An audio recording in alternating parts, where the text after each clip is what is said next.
Om Sadashiva Samarambam Shankaracharya Madhyamam Asmadacharya Paryantam Vande Guru Param Param Ishwaro Ura.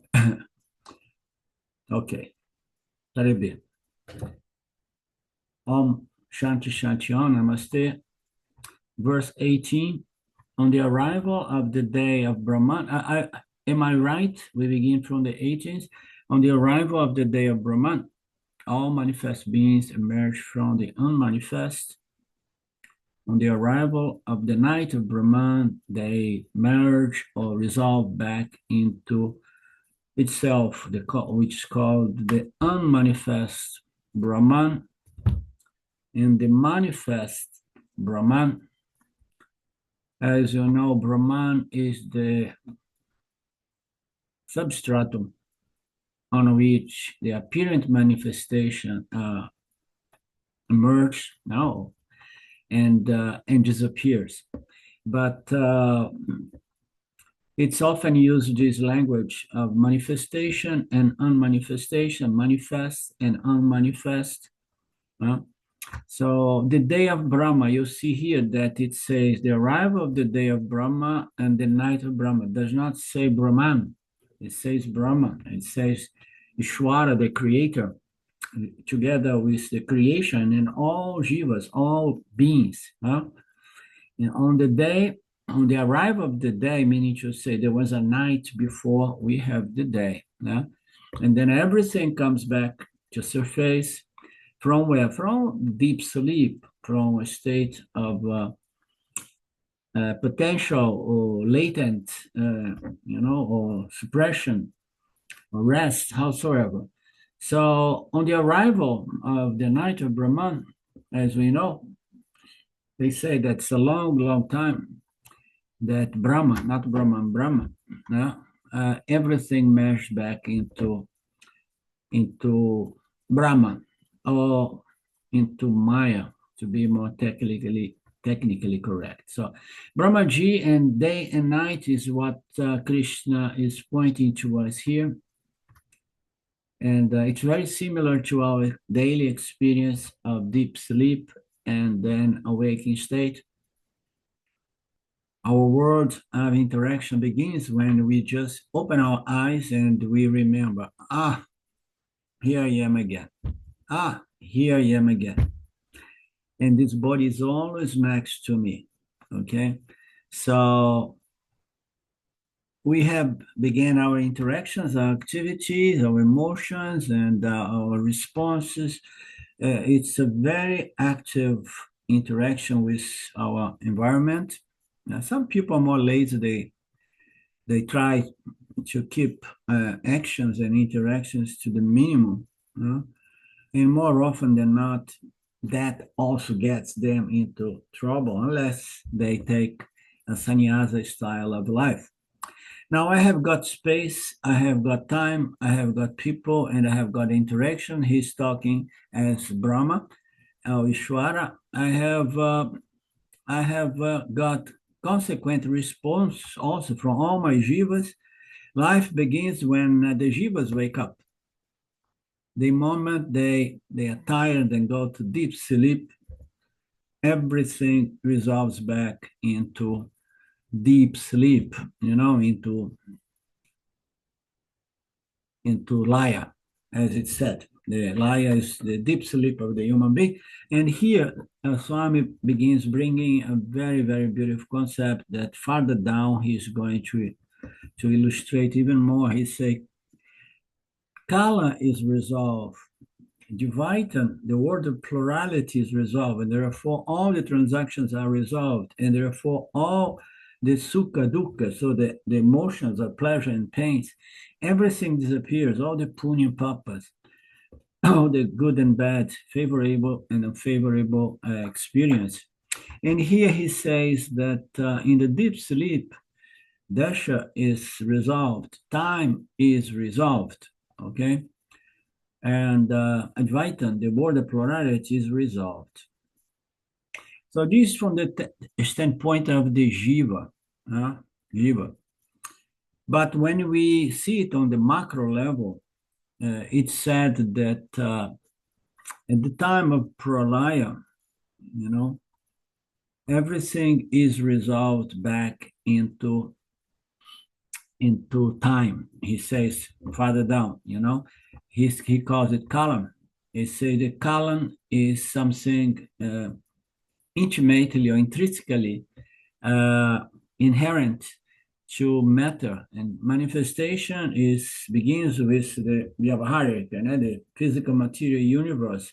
Wherever there is matter, there is time. And this has clarified to me beautifully the concept of time, because it was still a little bit vague to me, the concept of time. And I had certain insights or suggestions to understand time, but now finally understood what Swamiji. That's important to have a brilliant teacher. Here and there, those things pop, and then you begin. Now you develop more wisdom. So what is time? Time is inherent to the manifestation of the physical universe. As we know, this physical universe has no origination, has no creation or point of beginning in time. It was created, it was originated. We saw that in the Mandukya Upanishad, or Mandukya Karika, in the Karikas of Gaudapava. And there is no question of origination or creation. There is an apparent manifestation. And this manifestation appears as what? Matter/energy.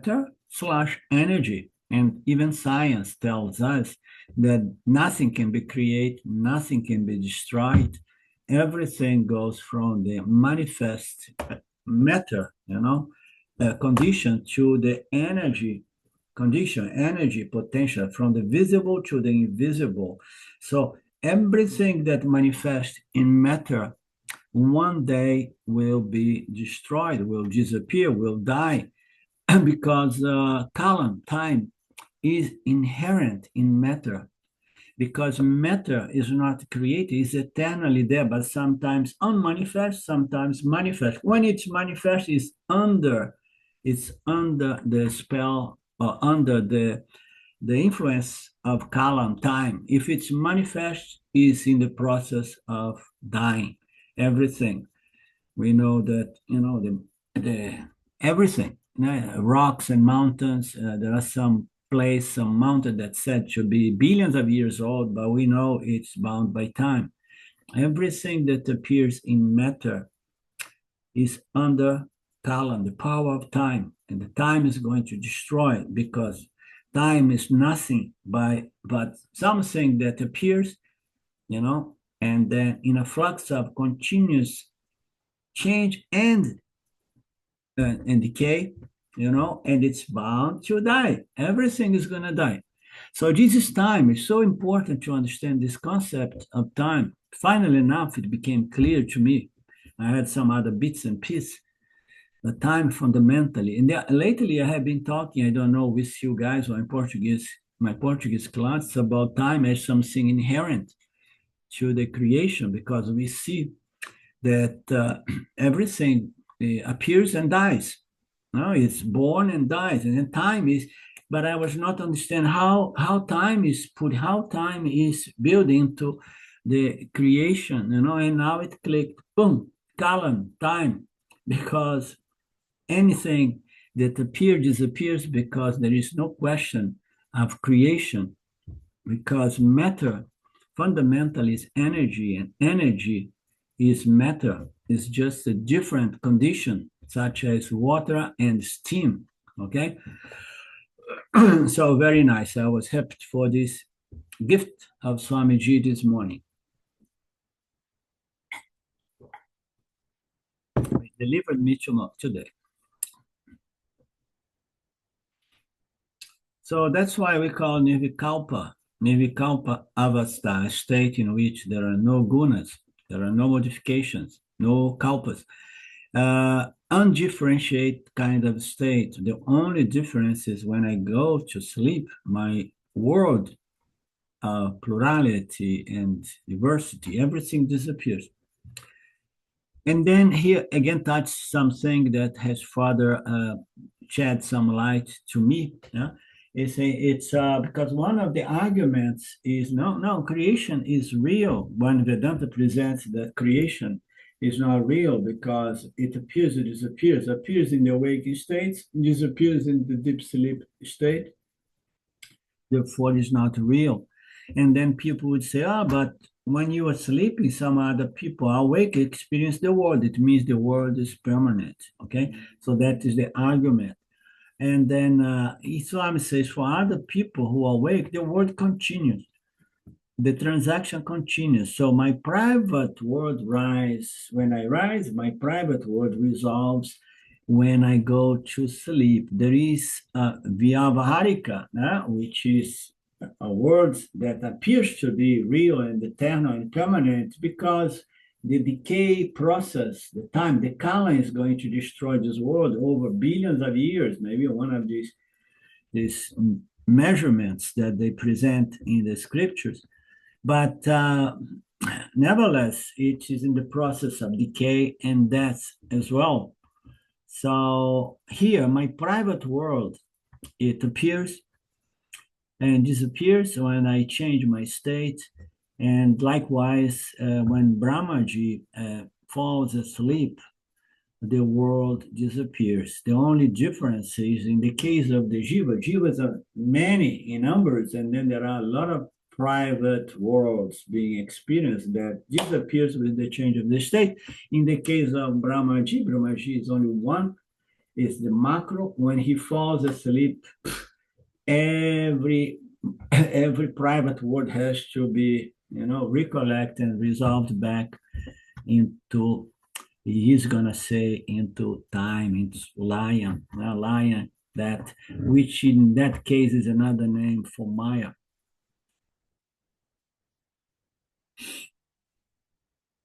But in case of Brahmaji, it all happens in the macro level. When I sleep, it's called Laya. When Brahmaji sleeps, it's macro Laya or pralaya.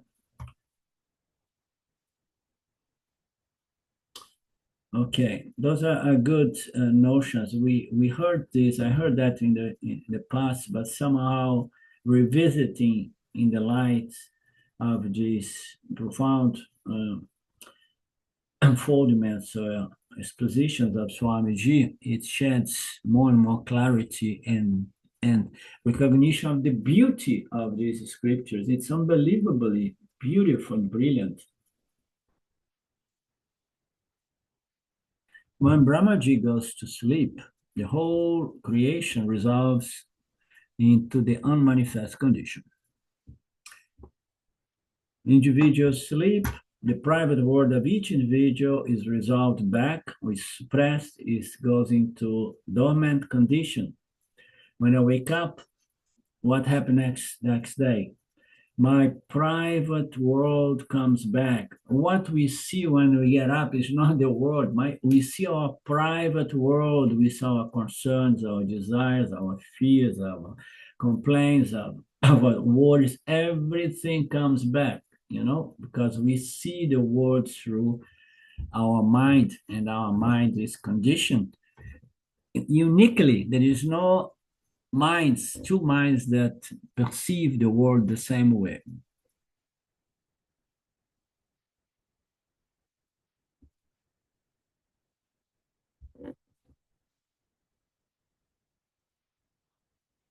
Okay, so you guys feel free to make your comments or questions or whatever.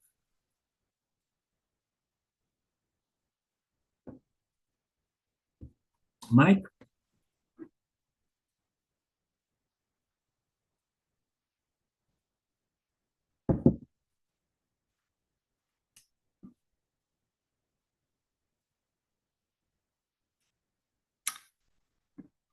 Your audio is not getting here now anymore. It was before because I had a conversation with you. Okay. See if you press this. I hear you, Mark, but I don't hear anymore. Lean. Oh, okay. Strangely enough, because My mic was okay, now you came back. okay. You are going to say something, Ling? No, I thought Mark was.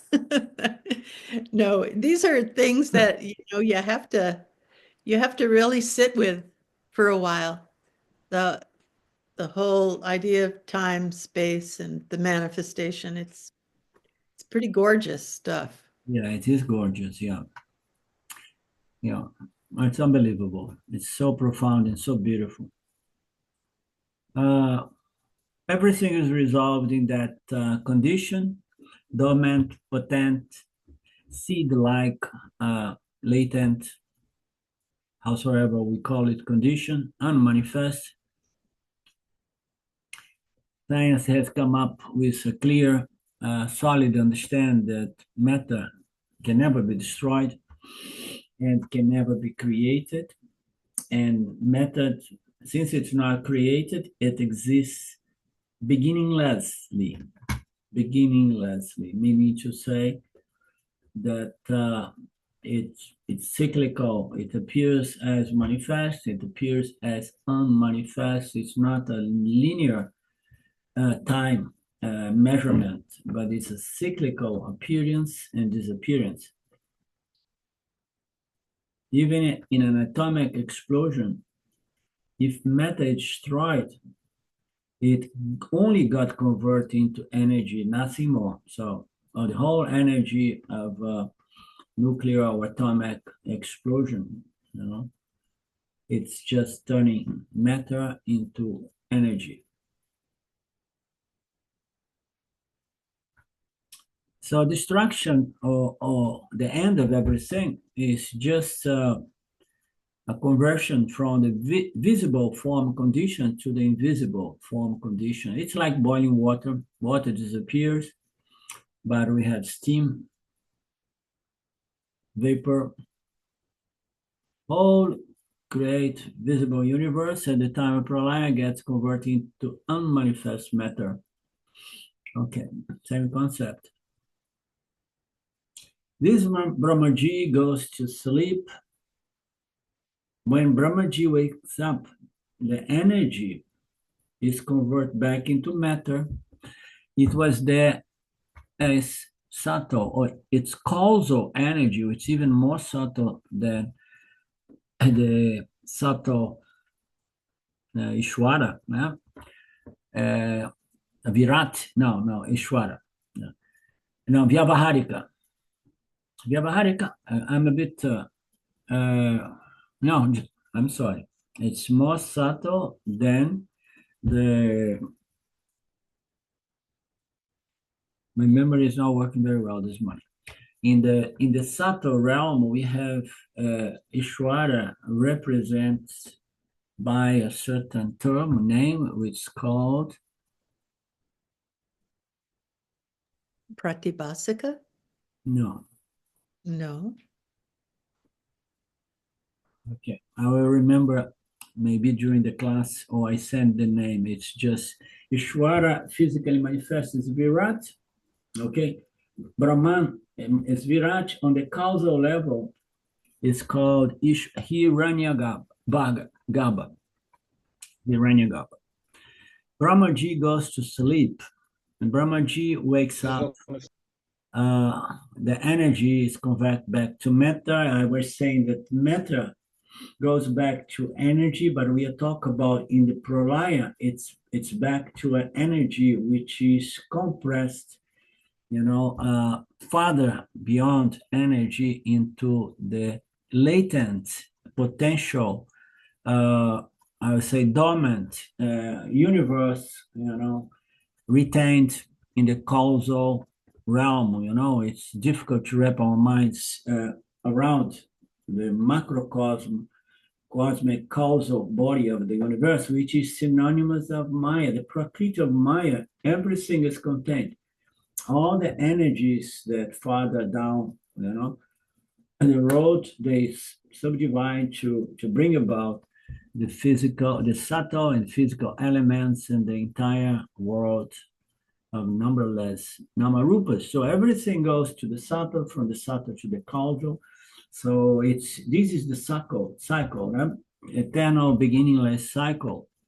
So scientifically, we know that matter can never be destroyed, but it goes back into subtle aspects of itself, so we could say. From the visible to the invisible, from the invisible to the causal, let's say, to to the full pralaya, yeah, in which everything exists dormantly as a seed, as a tree contained in a seed.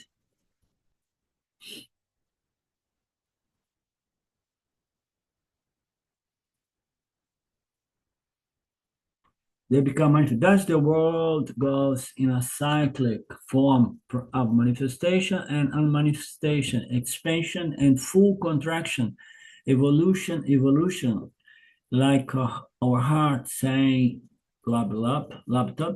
The whole universe continues this cycle, as a heartbeat. Manifest, unmanifest, manifest, unmanifest. That's the idea.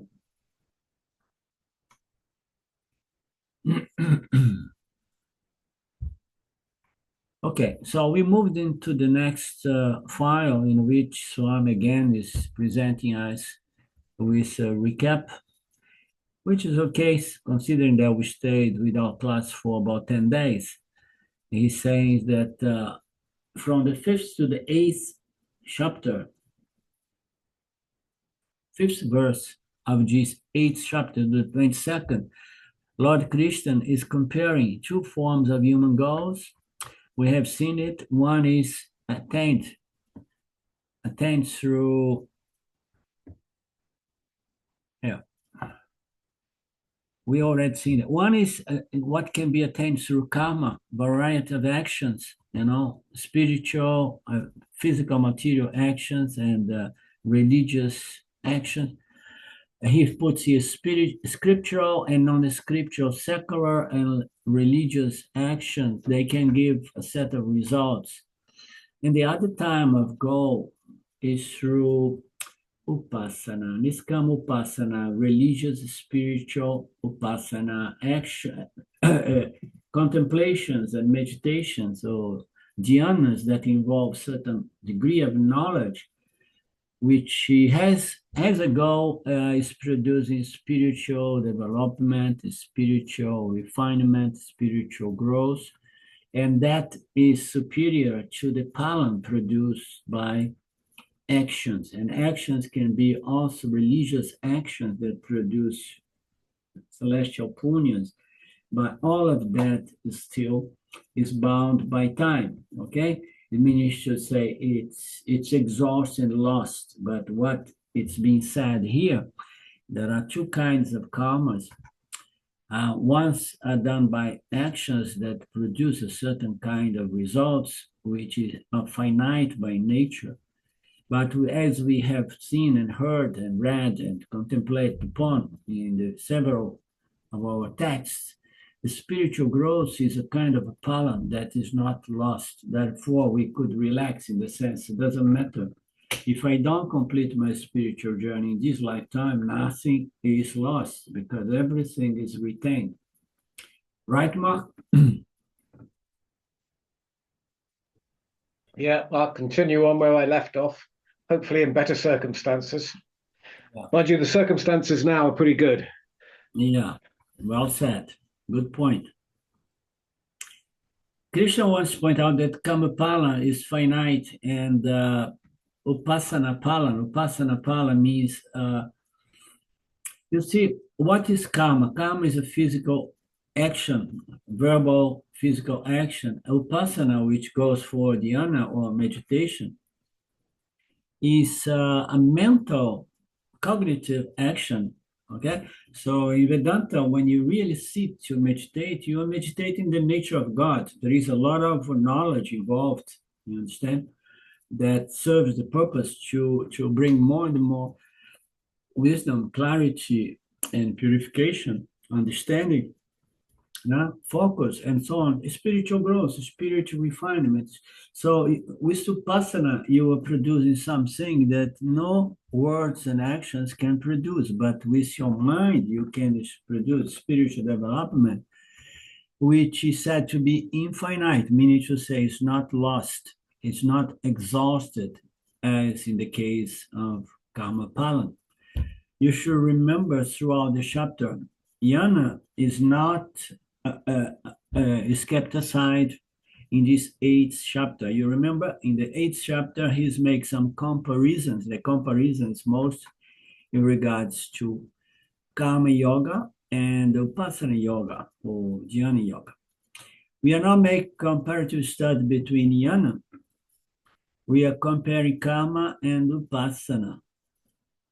Krishna here wants to clearly clarify which one of these sadhanas are superior. Upasana Pala is definitely superior to Kama Pala because produce a result which is not lost. And how is that so? He wants to explain that karma can give all types of results, and it can even give us access to Brahma Loka. And but we have to remember, even Brahmaji's position is finite. Even if I go and get to meet Brahmaji, that could give me a lot of good experience. But unless I get self-knowledge, the whole thing about this Brahmaji teaching self-knowledge to people, and so that people get moksha there, it's not clear to me, because if Brahmaji is finite by time and space, if Brahmaji is not Brahman, okay, so Brahmaji is there, he can give self-knowledge, but maybe Brahmaji is fully self-realized, but somehow he enjoys that post, enjoys that position, and he wants to be there giving such thing to people. How to say that, But Brahmaji's he says get Brahmaji's position, but all these goals are finite, both time-wise, space-wise. So Brahmaji is said to be, Ishwara is said to be a self-luminous, self-realized being, having self-knowledge and knowledge of Mithya, present, past, and future. Is all knowingness, omniscient, and therefore it has self-knowledge.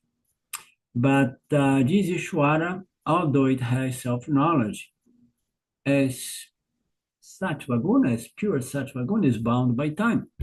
It depends on the gunas of mind. It's colored, it's defined and limited by the guna of mind. But even the jiva that has a lot of Raja Guna and Tama Guna with some Sattva Guna is colored by the guna of Maya.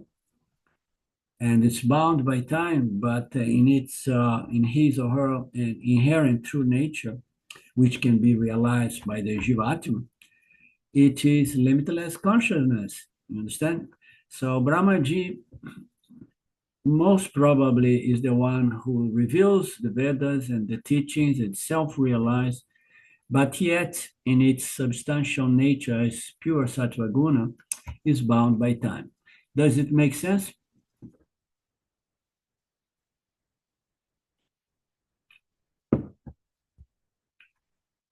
Yeah, I think so. Brahmaji being a representative of Brahman itself. So and as a representative, it's going to pass with time. It's going to appear in time and disappear in time as well, because also it's Mithya.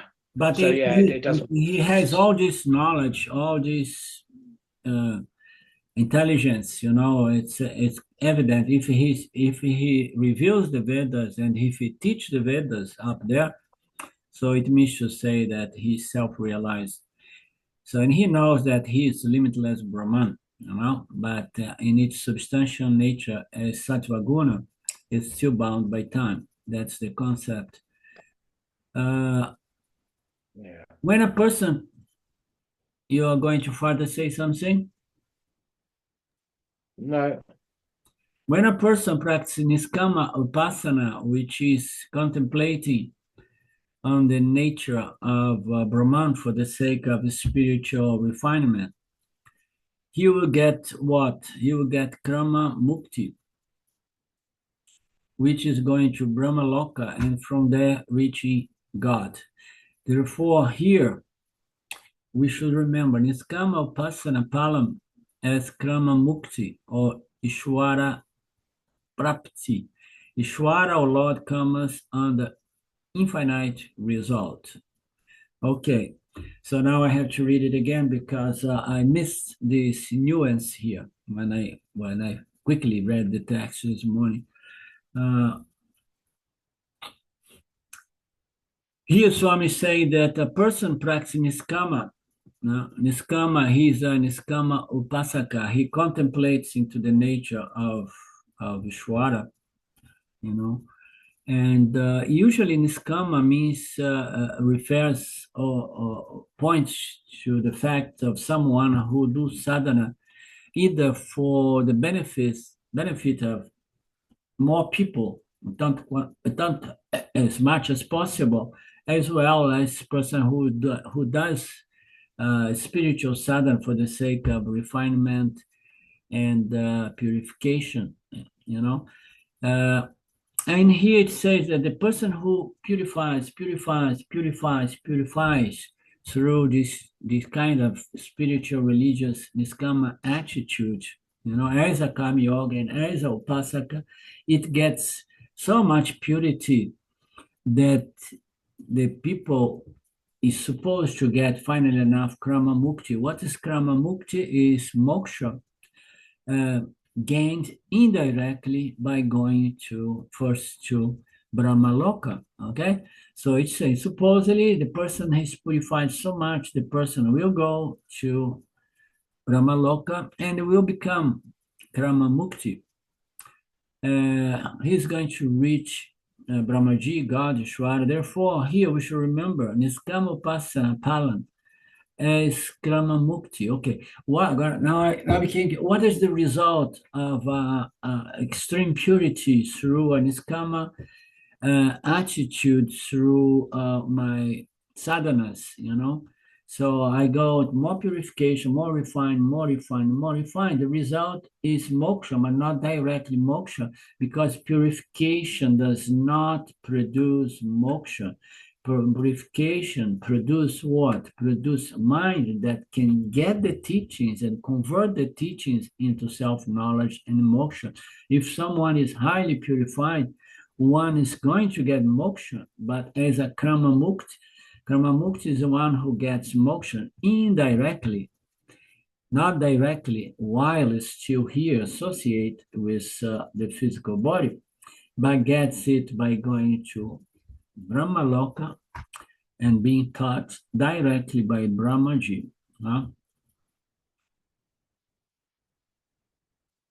Therefore, in this sense, the goal of total purification through upasana or spiritual sadhanas, aiming to understand the nature of Ishvara, the nature of God, the nature of the Lord, come under infinite. It's not that Brahma Loka is the infinite goal, but potentially in Brahma Loka, you're going to get the teachings from Brahmaji or Ishvara, and then you're going to reach moksha, which is said to be krama mukti, or indirect moksha passing by Brahma Loka. So it's not very important since Mark has lost the interest to go to Brahma Loka.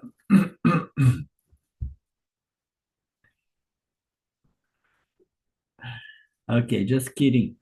Therefore, Kamapalan is Parishinam. I don't know what's Parishinam. Limited. Huh? Limited.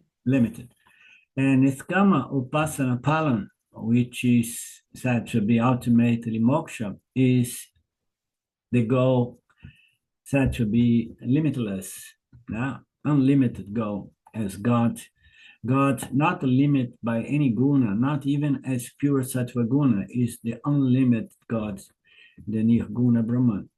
This is the idea Krishna wants to unfold and convey here through this verse 15 to the 22nd. Nice. So we understand, we on the same page with Brahmaji, with Swamiji, and with Krishna here, while talking about the finite results done through physical and verbal actions. They are going to be finite results. There will be material results, and material results involves also celestial locus after that, because matter and energy are the same thing. So he's taking up the highest goal possible within time and space. The highest goal possible within time and space is Brahma Loka or Krama Mukti. The highest goal possible is in time and space. He wants to start, and he wants to point out to us that even the highest goal happens to be finite in nature. And what is that Brahma Loka Praptihi, or getting the post of Brahmaji? And Krishna accepts that Brahma has got a very, very long life, but it's still finite, it's said to be. But anything that goes from the causal to the subtle to the manifest is in the realm of matter. Subtle matter or physical matter, it is in a process of unfoldment, which further down is going to turn into decay and destruction. He wants to point out later that even the longest life will end one day. So people would like to live there is so much talks about beings that live for 1,000 years or hundreds of years and so on. But here, the scripture and Swamiji is saying that Krishna wants to point out that even if you live the longest possible life, in the end, one day you're gonna die, because it's a limit result. Okay, you have gone to a realm, let's say an interdimensional realm, in which the beings there lives for 15,000 years. So what? Are they living a happy life for 15,000 years? Because if they are not happy, chances are they are going to be praying to Ishvara to put an end to their suffering. For this purpose, he talks about duration of Brahmaji's life. Even the longest possible results is still finite, okay? And he is going to the extreme to say that even Brahmaji is finite because it's a manifestation of the gunas of Maya.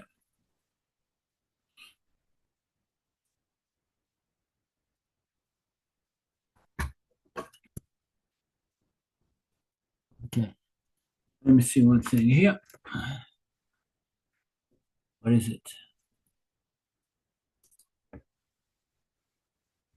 Okay, so the Kamapala, it's finite. Even Brahmaji's life is finite because it has a duration.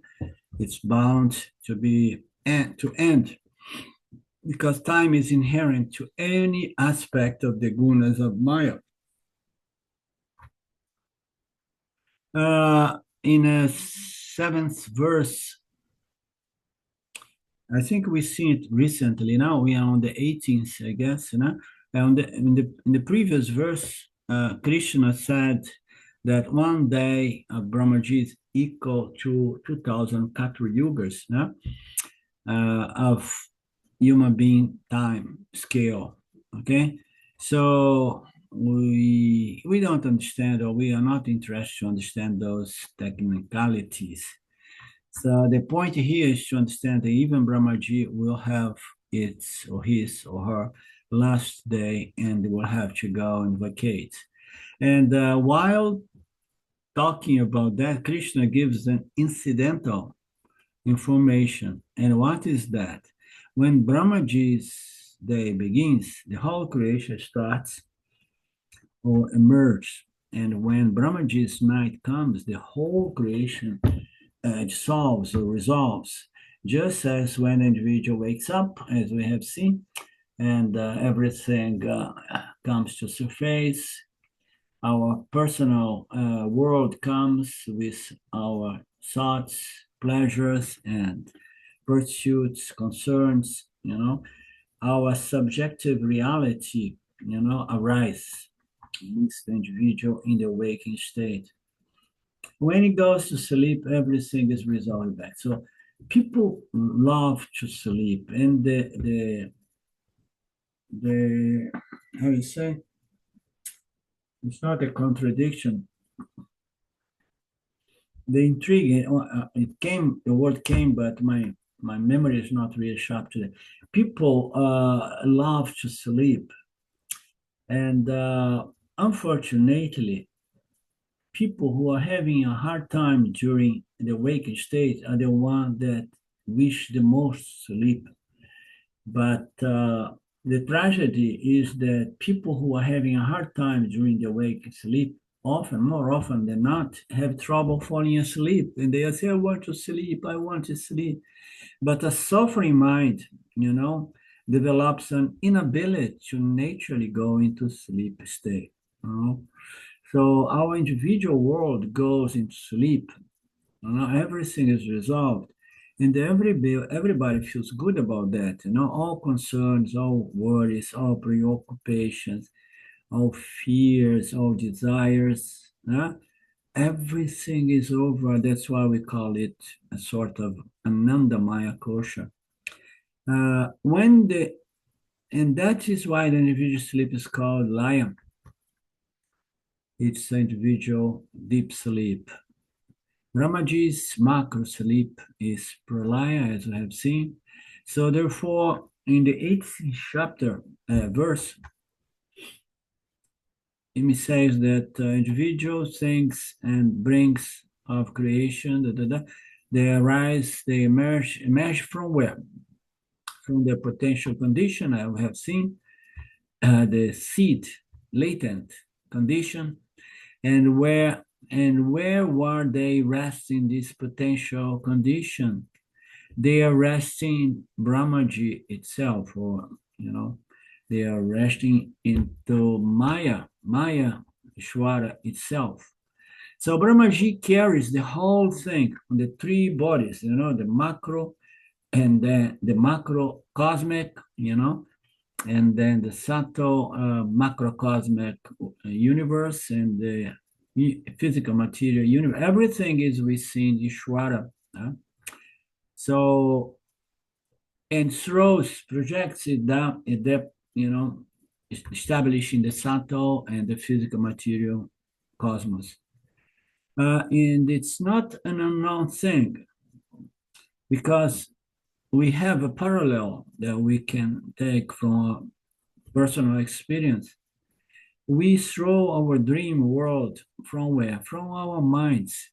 Our minds every day projects our dream world. Okay, that's why from different perspective they say that the world is just a dream out of Maya.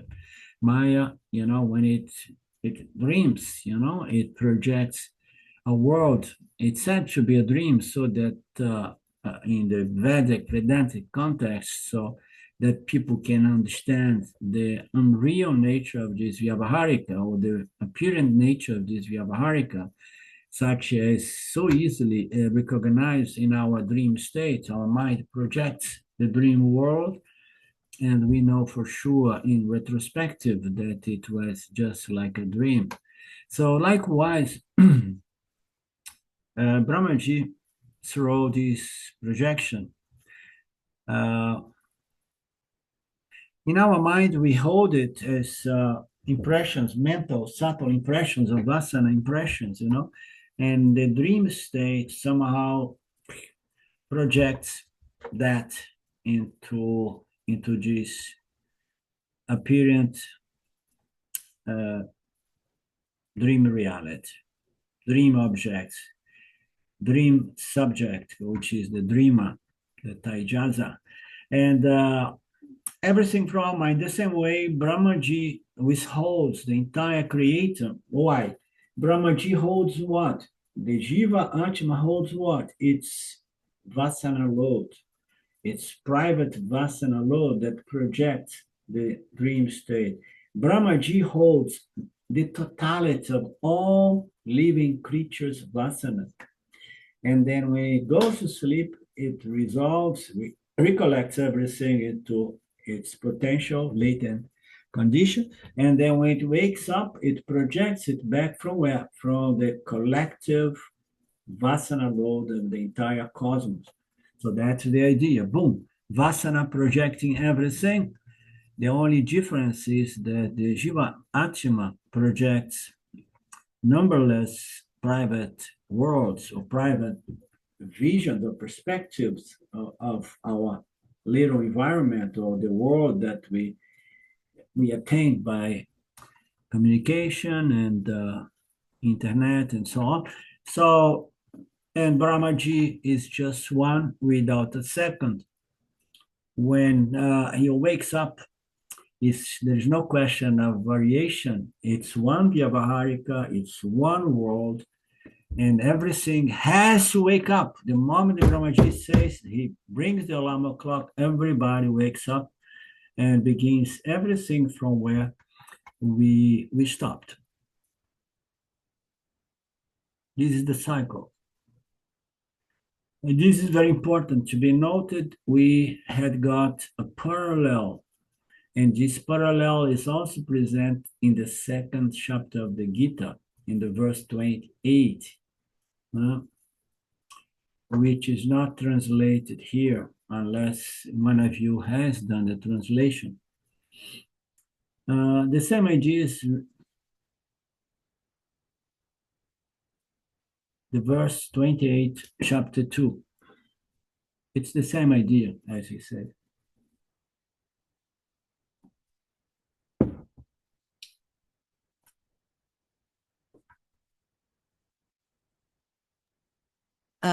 It says in 28, all created beings are unmanifested before birth, manifest in life, and again, unmanifest on death.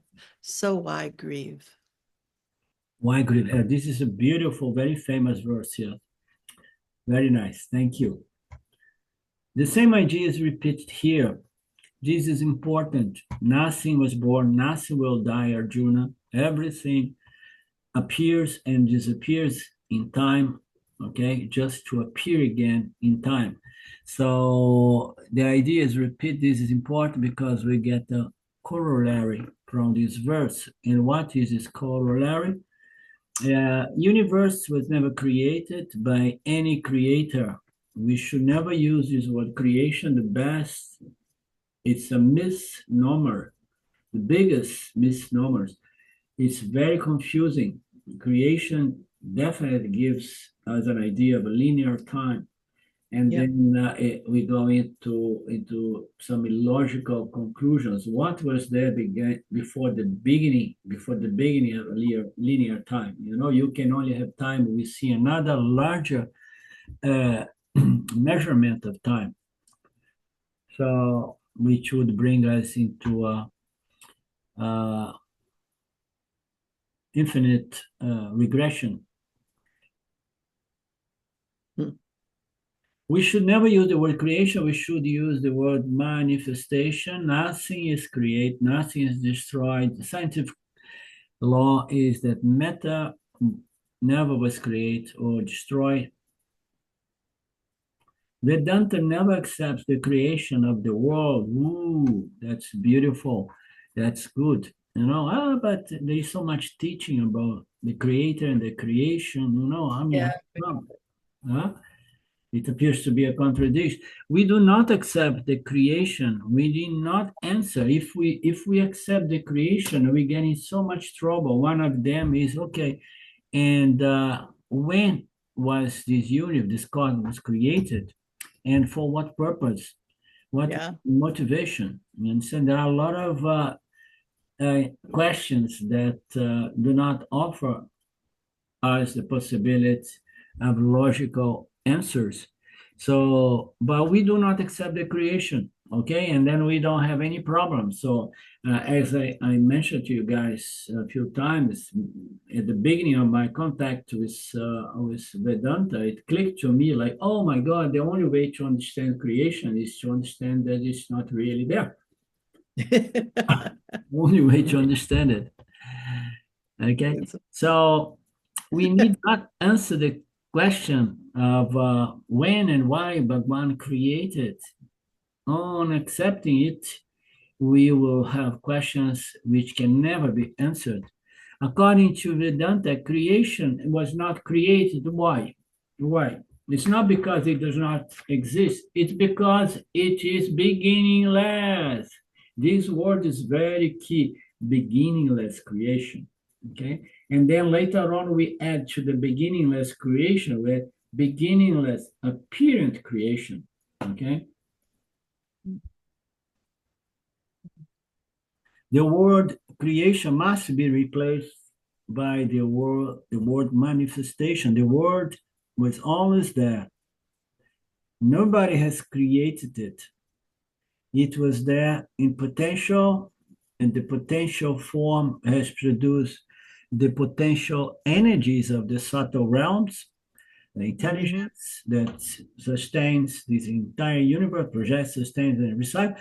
And this subtle matter has unfolded, growth to become the material physical universe.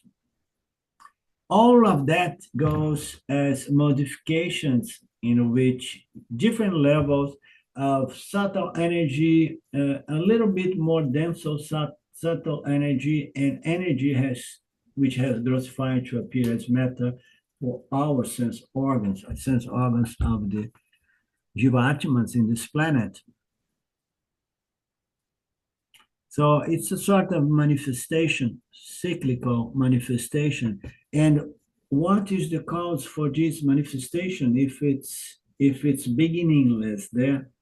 It's not a question of when it occurred, and it's not a question of what was the intent of Bhagwan, but he say, what is the cause of this manifestation, And then he says it's colon.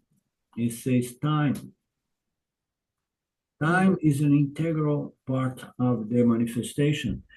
Time is an integral part of matter. Matter and time can never be separated.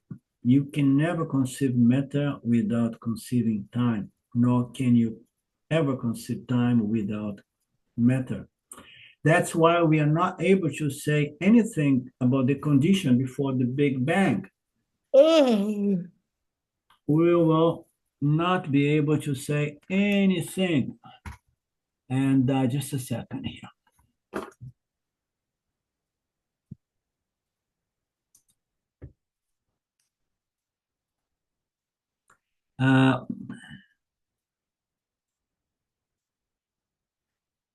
So time is the cause.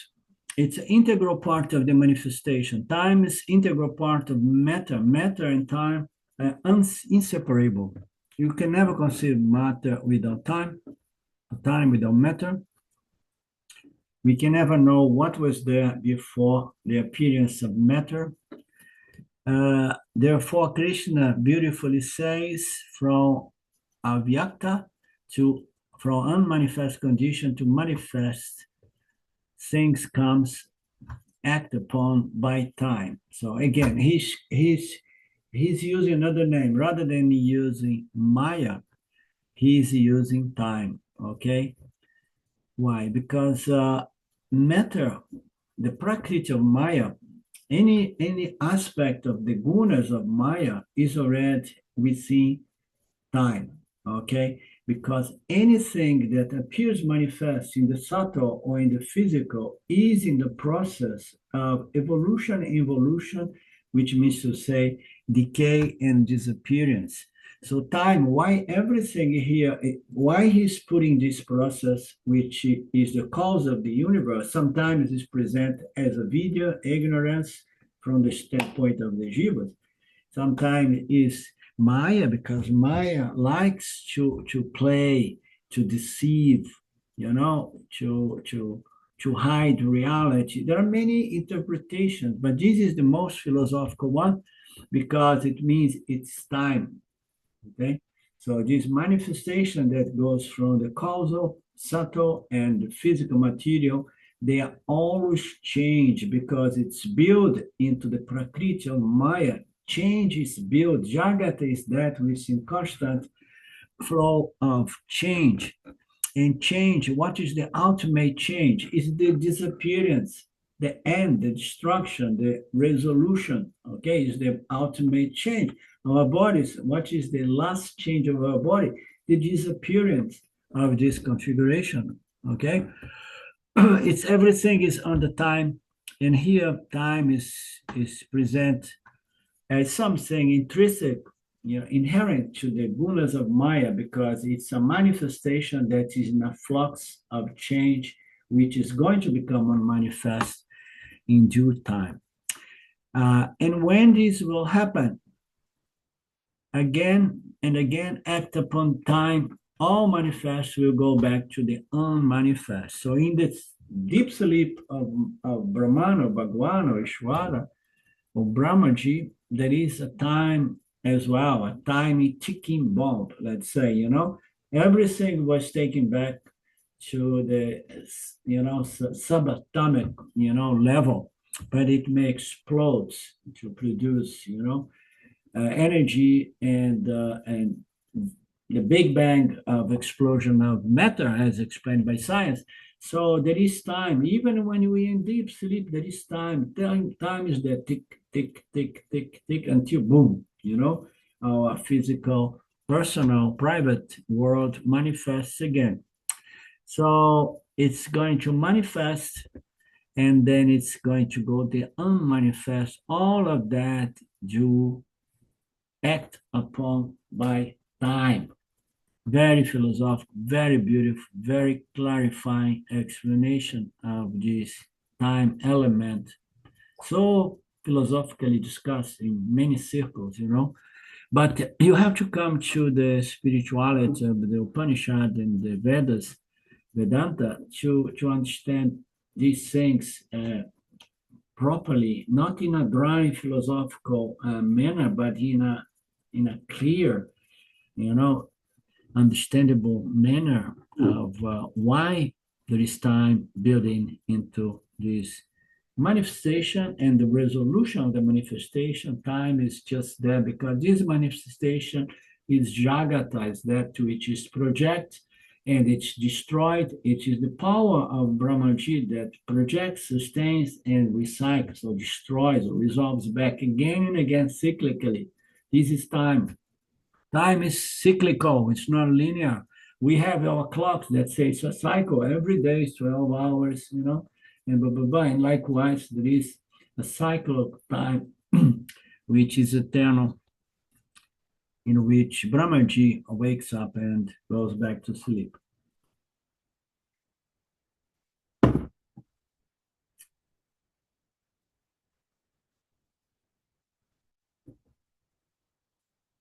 Okay, are we very good? interesting. Very interesting. Go ahead. This. Sorry, I was just saying it's very interesting. This talk about time. I used to think time was an appearance in Maya, but now just listening to this, I realize that time and Maya can't actually be separated. Maya is time, basically. And Absolutely. yeah, Yeah. and then it made me think about the 12th chapter. I think it's in the 12th chapter where Arjuna has the vision of God as Virat, and he asks Krishna, "Who are you?" And Krishna says, "I am time, destroyer of all men, or destroyer of wombs, or something." Yeah. So it's such an integral part of the creation. It's incredible. Unbelievable, huh? It's unbelievable. I mean, it's like a puzzle. The understanding offered by the scripture is going to open, expand our mind. We're going to have this wider and wider understanding of this wisdom, explain so many Yeah, things, yeah, it's beautiful. It's absolutely gorgeous. I've also took me quite a while to work through time as its swarupa is divisionless, because we always think of time as divided up in something, but that was a real hard one for me. That time is really that's a good point. Okay, we begin our class of tomorrow with this input of yours. If you remind us, please. I want to look into that. Okay. Are you guys ready for class tomorrow and Friday? Yeah. Okay, okay. And then back to the usual schedule. Okay. Okay, great. Thank you. Om Purnamada Purnamidam Purnamudachyate Purnasya Purnamadaya Purnamevavashishate Om Shanti Shanti Shanti Om Namaste. Thank you, Arvindo. It's great to be having satsangs again. Yeah, it's very beautiful. Yeah, it's just there's nothing better to do in life than to tap into this spiritual wisdom which was revealed to us, Definitely. the lucky ones. The lucky ones. Thank you. Mishra. Bye bye. Yeah. Thanks, Arvindo. Bye now.